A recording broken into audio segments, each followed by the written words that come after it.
Hello दोस्तों, मैं विजय स्वागत करता हूं आप सभी का आपके अपने इस यूट्यूब चैनल एसटी इन्फो पर। यह परंपरा ब्रिटेन की संसद में शुरू हुई थी। तब वहां के वित्त मंत्री ये सारा हिसाब किताब एक चमड़े के बैग में रखकर लाते थे। चमड़े के बैग को फ्रेंच में बुगेट कहा जाता था, अंग्रेजी में उसे बजट कहा जाने लगा। इसी वजह से पूरी दुनिया में देश हो या घर, खर्च और आमदनी के हिसाब किताब को बजट कहा जाने लगा। इस साल देश में चुनाव होने को है। अभी जो सरकार है वो सिर्फ 5 महीने के लिए काम करने वाली है। चुनाव के बाद नई सरकार आएगी। ऐसे में वित्त मंत्री ने कल अंतरिम बजट संसद में पेश किया है। नई सरकार बनने के बाद जून जुलाई में पूर्ण बजट पेश किया जाएगा। आज की इस वीडियो में हम आपको अंतरिम बजट 2024 को 24 पॉइंट में समझाएंगे। पहला पॉइंट, इनकम टैक्स की बात करें तो सरकार ने आम आदमी को इस बार इनकम टैक्स में कोई राहत नहीं दी है। पुरानी टैक्स रिजीम चुनने पर अभी भी आपकी 2.5 लाख रुपए तक की इनकम ही टैक्स फ्री रहेगी। हालांकि इनकम टैक्स एक्ट के सेक्शन 87A के तहत आप 5 लाख तक की इनकम पर टैक्स बचा सकते हैं। वहीं नया टैक्स रिजीम चुनने पर पहले की तरह ही 3 लाख रुपए तक की इनकम पर टैक्स नहीं देना होगा। इसमें भी इनकम टैक्स एक्ट के सेक्शन 87A के तहत सैलरीड पर्सन 7.5 लाख रुपए तक की इनकम पर और अन्य लोग 7 लाख की इनकम पर टैक्स छूट पा सकते हैं। दूसरे पॉइंट की बात करें तो 1962 से वित्त वर्ष 2009-10 तक के पेंडिंग डायरेक्ट टैक्स के मामलों में टैक्स माफ कर दिया जाएगा। हालांकि ये तभी होगा जब आप पर 25,000 रुपए तक का टैक्स बन रहा हो। इसी तरह 2010-11 से 2014-15 के बीच पेंडिंग मामलों में इनकम टैक्स से जुड़े 10,000 रुपए तक के मामलों को वापस लेने का फैसला लिया गया है। इससे 1 करोड़ टैक्स पेयर को फायदा होगा। तीसरा पॉइंट, रूफटॉप सोलर के जरिए 1 करोड़ परिवारों को हर महीने 300 यूनिट तक की बिजली फ्री मिलेगी। सरकार साल 2014 से नेशनल रूफटॉप सोलर स्कीम चला रही है। वहीं पीएम मोदी ने 22 जनवरी को प्रधानमंत्री सूर्य उदय योजना का भी ऐलान किया है। इसमें 1 करोड़ घरों में रूफटॉप सोलर लगेंगे। चौथा पॉइंट, यात्रियों की सुरक्षा और सुविधा में सुधार के लिए 40,000 बोगियों को वंदे भारत की तरह बदलने की घोषणा भी की गई है। इसके अलावा रेलवे के लिए 3 नए कॉरिडोर की घोषणा की गई है, जिसमें पहला है एनर्जी और सीमेंट कॉरिडोर। इसमें सीमेंट और कोयला ढोने के लिए अलग कॉरिडोर बनेगा। दूसरा, पोर्ट कनेक्टिविटी कॉरिडोर। ये कॉरिडोर देश के प्रमुख बंदरगाहों को जोड़ेगा। तीसरा, हाई ट्रैफिक डेंसिटी कॉरिडोर। जिन मार्गों पर ट्रेन की संख्या ज्यादा होगी ये कॉरिडोर वहीं बनेंगे।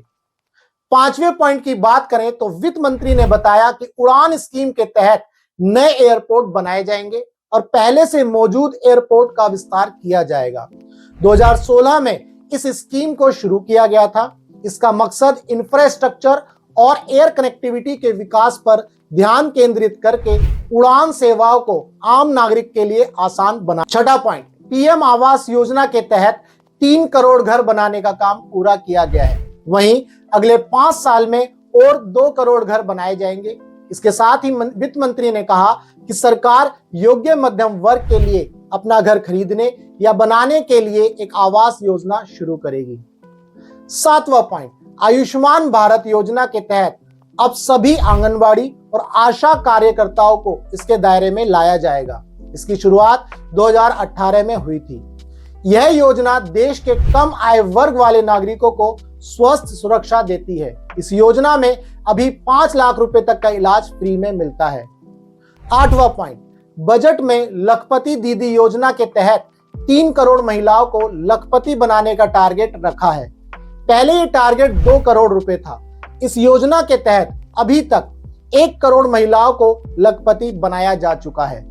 योजना के तहत महिलाओं को एंटरप्रेन्योरशिप, इंडस्ट्री, एजुकेशन या दूसरी जरूरतों के लिए स्मॉल लोन दिए जाते हैं। 9वें पॉइंट की बात करें तो यूविन प्लेटफॉर्म के जरिए टीकाकरण को बढ़ावा दिया जाएगा। इसमें सर्विकल कैंसर रोकने के लिए 9 से 14 साल की बालिकाओं को टीका लगेगा।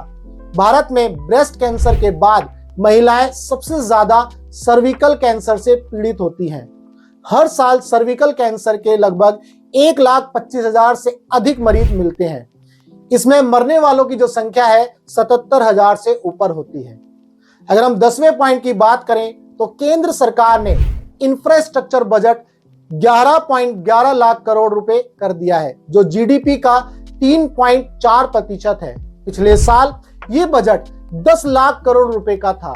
ये सरकार एयरपोर्ट, फ्लाईओवर, एक्सप्रेसवे या अस्पताल बनाने जैसे प्रोजेक्ट में खर्च करा जाएगा। 11वें पॉइंट की बात करें तो भारत का डिफेंस बजट अब 6.20 लाख करोड़ का हो गया है।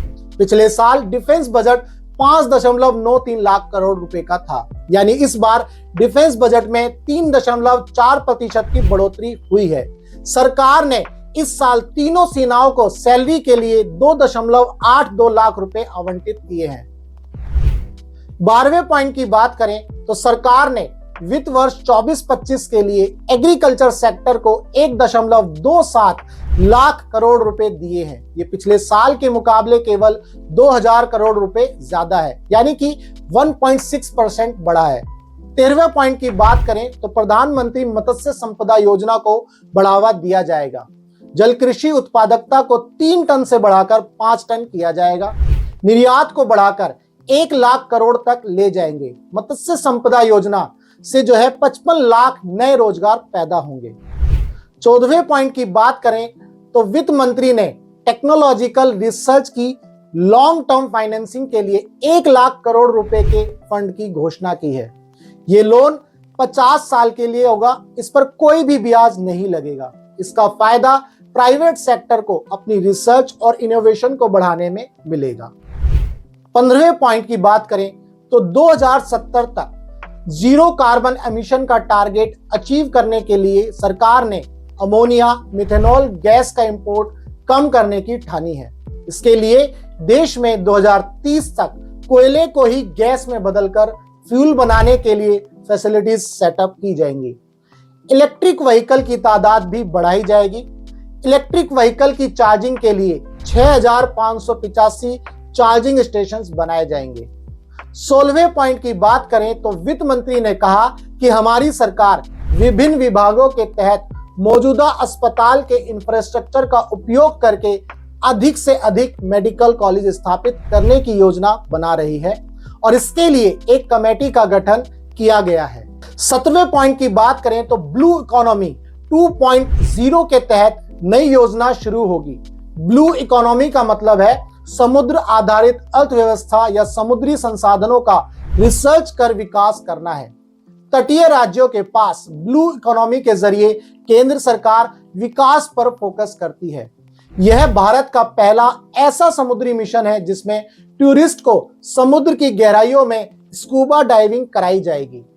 ब्लू इकोनॉमी देश की जीडीपी में करीब 4% का योगदान करती है। 18वें पॉइंट की बात करें तो टूरिज्म के लिए राज्यों को प्रोत्साहित किया जाएगा। राज्यों को प्रतिष्ठित पर्यटन केंद्रों का डेवलपमेंट करने, ग्लोबल लेवल पर उनकी ब्रांडिंग करने के लिए प्रोत्साहित किया जाएगा। सुविधाओं और सेवाओं की गुणवत्ता के आधार पर केंद्रों की रेटिंग के लिए एक फ्रेमवर्क बनाया जाएगा। इसके लिए राज्यों को बिना ब्याज के लोन मिलेगा। अगर हम 19वें पॉइंट की बात करें तो 2024-23 के दौरान एफडीआई इनफ्लो 596 बिलियन डॉलर था।